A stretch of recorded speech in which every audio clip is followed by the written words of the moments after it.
Assalomu alaykum жалпы YouTube көршілер, амансыздарбы туғандар. Бүгін число 28 август 2024 жыл. Түштөн кийинки курс достор. Бүгін кандай болуп калды? Чогуу көрөбүз. Нокат шаарынан чогуу салам айтабыз. Бирден лайкты басып коюңдар, комментарийге жазып, каналга сөз катталып буюрса. Банк Азия банкта 0920 экен достор. Доллар 85.00. Достор, буюрса манайды түшүрбөйбүз, жакшы ниет кылабыз. Рубль алга деп жазып коюңуздар.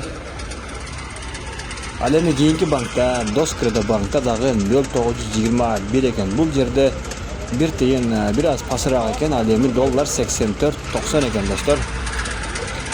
Жакшы ниет кылабыз достор. Мына ушундай болуп жатат. Буюрса көтөрүлүп калар.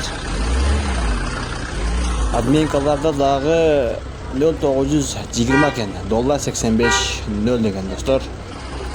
Мына ушундай болуп жатат. Мана чүрбөйт буюрса, жакшы ниет кылабыз. Лайк, комментарий жазып коюңуздар. Достор менен бөлүшүп буюрса. Кийинки банк Байтүшүн банкта кандай болуп калды достор? Байтүшүн банкта дагы 0920 экен. Жакшы эле көрүнүп жатабы достор? Комментарийге жазып коюңуздар. Сак саламатта калыңыздар. Буюрса ушундай жаңылыктар чыгарып турабыз.